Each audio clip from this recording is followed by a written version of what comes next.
فأنا ناصح لإخواني بالصدع بالحق تبيض وجوههم. السكوت في مسألة الحزبية يضرها، فاصدع بما تؤمر وأعرض عن المشركين.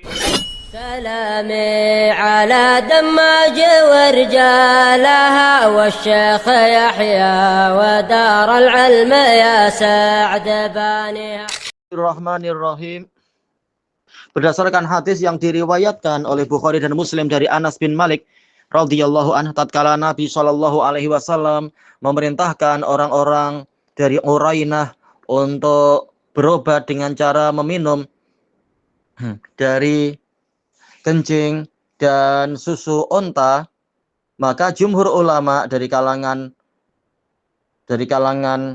Hanabilah, demikian pula Malikiyah kalau tidak salah, Malikiyah, demikian pula satu pendapat dari Syafi'iyah, mereka menetapkan bahwasanya kotoran, yaitu baik itu kencing ataupun berak dari hewan yang dagingnya memang boleh dimakan, maka dia adalah suci. Karena tak mungkin Nabi menyuruh untuk berobat dengan yang najis-najis, makan benda najis, minum benda najis.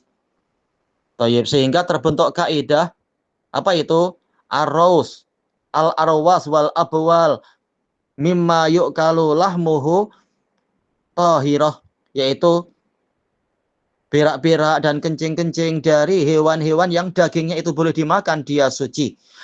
Nah, kemudian terbentuklah kaidah yang berkebalikan, al-arwas wal abwal mimma la yu'kalu lahmuhu najisah, bahwasanya kotoran-kotoran dan kencing-kencing dari hewan yang dagingnya tidak boleh dimakan, maka dia itu najis. Dan kaidah ini diambil dari beberapa penelitian, yaitu misalkan anjing. Nabi menetapkan bahwasanya air liur anjing itu adalah najisnya najis mughalladhah. Maka banyak dari ulama menetapkan kalau air liurnya adalah najisnya mughalladhah, berarti apalagi kotoran-kotorannya itu, yaitu kencing dan berak, maka dia najis. Dikiaskan kepadanya yaitu babi. Tatkala hadis yang diriwayatkan oleh Imam Muslim kalau tak salah dari Ali bin Abi Thalib, yang mana Rasulullah Shallallahu alaihi wasallam mengumpamakan orang yang main catur itu bagaikan orang yang mencelupkan tangannya ke dalam kotoran dan darah dari babi. Tujuannya adalah litanfir, untuk membuat orang lari, karakter manusia lari dari yang seperti itu, maka menunjukkan ini adalah najis. Kemudian dari sisi yang lain, yaitu hewan-hewan buas, mereka membunuh dan memakan hewan dalam keadaan hewan-hewan itu tidak disembelih. Dan ma'ruf bahwasanya yang tidak disembelih maka dia adalah haram. Dia adalah bangkai, dan bangkai itu najis.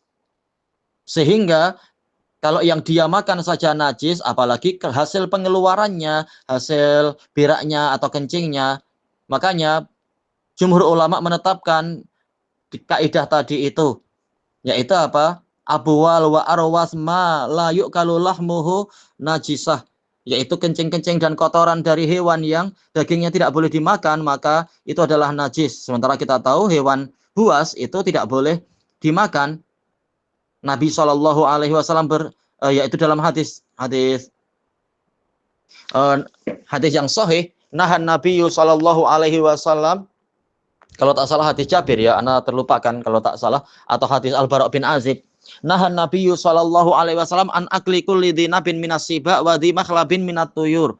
Rasulullah Shallallahu alaihi wasallam melarang dari memakan hewan yaitu hewan buas yang bertaring dan burung yang bercakar, yaitu burung-burung buas. Karena mereka maka berarti karena mereka itu ada hewan buas memakan bangkai, maka hasil keluarannya tentunya lebih najis lagi. Berarti berak dan kotorannya adalah najis. Ini pendapat yang kuat sekali. Walaupun ada, bahkan sebagian ulama, sebagian fuqaha, mereka menukilkan ijma' tentang itu. Jadi yang namanya najis dari kalangan kotoran-kotoran, jelas kotoran manusia secara ijma', yaitu berak manusia secara ijma'.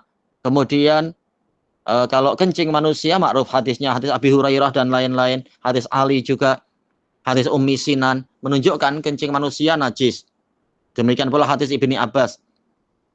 Nah, kemudian dari kalangan hewan-hewan binatang, maka yaitu kotoran dari hewan-hewan yang buas dan kotoran dari hewan-hewan yang memang haram untuk dimakan, maka yaitu berak dan kencingnya adalah najis. Adapun jallalah, yaitu hewan yang memakan benda-benda najis seperti ayam dan semacamnya, maka selama dia belum bersih perutnya dari benda-benda najis tadi, maka kotorannya najis. Adapun kalau dia sudah diberi makanan yang baik-baik, maka kotorannya kita katakan kotor, tapi tidak najis. Ini pendapat yang kuat sekali, wallahu alam. Walaupun ada juga pendapat yang mengatakan, ya memang kaidahnya juga betul, kaidah yang lain, yaitu apa? Al-aslu fil asya at-taharah hatta ya'tiya dalilu tanjisih. Asal dari benda-benda adalah suci, sehingga datang dalil yang menyatakan dia najis. Ini pun pendapat kuat sekali. Maka selama tidak ada dalil yang jelas, ini najis, ini najis, ini najis, maka hukum asalnya adalah suci. Ini pun pendapat yang kuat sekali. Memang ini, barang siapa memilih pendapat pertama, mengikuti kaidah yang tadi, ini juga lebih selamat insya Allah. Yang memilih kaidah yang kedua, mengikuti kaidah kedua, ini juga kaidah yang kuat sekali. Wallahu a'lam. Alhamdulillahirabbil alamin.